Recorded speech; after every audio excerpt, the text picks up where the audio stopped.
विचार करते हैं तो मालूम पड़ता है कि हमारे भीतर, हमारे चिंतन में और हमारे क्रियाकलाप में कहीं भूल पड़ जाती है।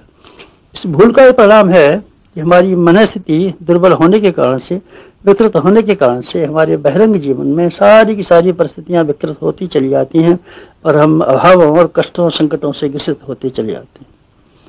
अगर हम अपने दृष्टिकोण को परिष्कृत कर सकें और अपनी गतिविधियों को सही कर सकें तो वो सारी समस्याएं जो मनुष्य जाति को खाई जा रही हैं, जिनसे आदमी को हर वक्त बेचैन रहना पड़ता है, हर समय कष्ट में घिरा रहना पड़ता है, जिससे पार पाने के लिए हर किसी के सामने पल्ला पसारता है और नाक रगड़ता है, आप हमारी सहायता कीजिए, किसी की भी सहायता प्राप्त न करनी पड़े। अगर हम अपने दृष्टिकोण को बदल लें और अपने क्रियाकलाप में हेर फेर कर लें, तब अध्यात्म की शिक्षा यही है, अपने भीतर हम देखें, अपने आप को समझें, अपने आप को जानें, अपनी गलतियों के बारे में गौर करें और अपनी गतिविधियों को ठीक करने के लिए प्रयत्न करें। अगर हमने ऐसा प्रयत्न प्रारंभ कर दिया तो समझना चाहिए सच्चे अर्थों में हम अध्यात्मवादी हुए। देखते हैं कीचड़ जहाँ कहीं भी सड़ती है वहाँ कीड़े पैदा हो जाते हैं, बदबू पैदा हो जाती है, रेंगने वाले कीड़े जहाँ तहाँ घूमना शुरू हो जाते हैं और दुर्गंध फैलना शुरू हो जाती है। इनमें से प्रत्येक विकृति को हम दूर करना चाहें तो हमारे लिए कठिन। कीचड़ बनी है और हम मच्छरों को पकड़ के भगाना चाहें तो कठिन है, मच्छरों को मारना चाहें तो कठिन है, बदबू हटाना चाहें तो कठिन है। सुगम यह है कि कीचड़ की गंदगी को साफ करें। कीचड़ की गंदगी को हम साफ कर देंगे तो हमारे लिए बदबू से बच सकना सुगम हो जाएगा, फिर मच्छरों से बचना सुगम हो जाएगा, फिर रेंगने वाले कीड़ों का अंत अपने आप आ जाएगा, हमको किसी कीड़े को मारना नहीं पड़ेगा। दुर्गंधी को दूर करने के लिए कोई खुशबू बखेरने की जरूरत नहीं पड़ेगी, लेकिन सादा जीवन हमारा होना चाहिए था, खिलता खिलाता जीवन हमारा होना चाहिए था, हमको प्रसन्न और प्रफुल्लित रहना चाहिए था। हमारी शक्ति ऐसी होनी चाहिए थी कि अपनी हल्की जिंदगी को स्वयं पार कर लें और अपने कंधे पर बिठा करके दूसरों को पार कर दें, लेकिन ऐसा बन नहीं पाता। इसका कारण यह है, हमारे जीवन में जो अशुद्धियाँ छाई हुई हैं उनका कारण यह है कि हमारा रक्त दूषित हो गया। मानसिक रक्त दूषित हो जाने पर फोड़े फुंसियों का निकलना स्वाभाविक है। जीवन में असंख्य विकृतियों का, असंख्य चिंता, परेशानियां, हैरानियों का निकलना संभव है। इनको दूर करने के लिए हमको ये करना पड़ेगा कि जहाँ से ये स्रोत हैं इनके स्रोत बंद करने पड़ेंगे।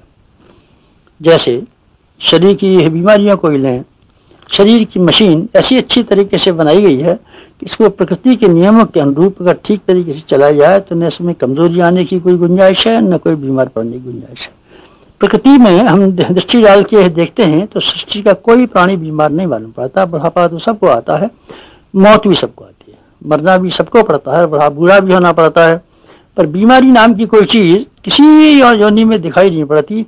कहीं किसी को रोता कराता बीमारी से नहीं पाया जाता। केवल एक ही अभागा प्राणी मनुष्य है जो बार बार हर दिन बीमार पड़ा रहता है। इसका कारण क्या है? कारण इसका एक ही है कि हमने आहार विहार के संबंध में असंयम बरतना शुरू किया। जीव हमारी बेकाबू रही और जो चीज़ हमको नहीं खानी चाहिए थी वो हम खाते रहे। जितनी तादाद में नहीं खानी चाहिए थी उससे ज़्यादा तादाद में खाई। फलस्वरूप हमारा पेट खराब हुआ। पेट खराब होने की सड़न की वजह से असंख्य बीमारियां खड़ी हो गई। अगर हम इसको ठीक करना चाहते हो तो दवाइयों से न तो रोग दूर हो सकते हैं और टॉनिक खाने से, औषधियों से, टॉनिक खाने से हमारी कमजोरी दूर हो सकती है।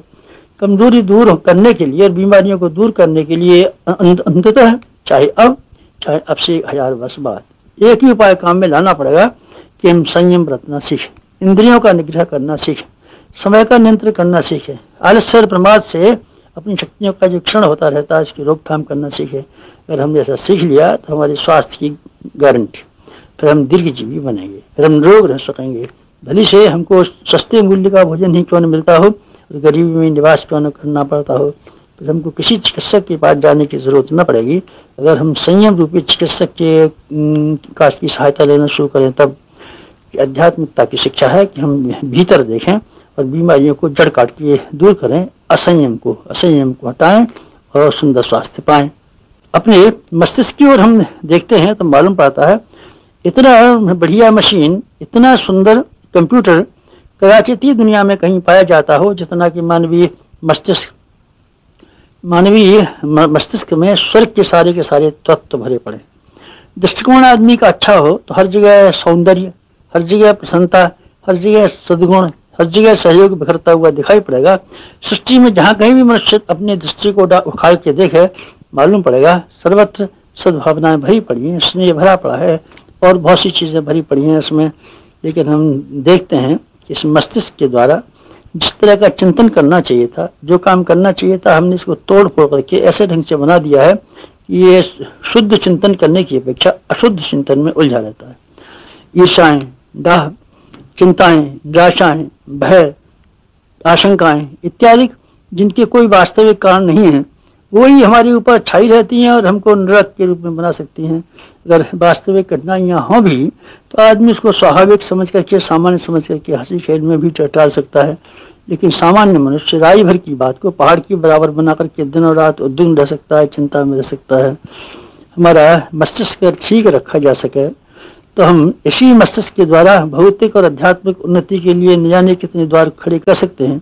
कम से कम इतना तो कर ही सकते हैं कि जो हमको चारों ओर भय और निराशा दिखाई पड़ती हैं, आशंकाएं दिखाई पड़ती हैं, उनसे तो हम दूर बच ही सकते हैं।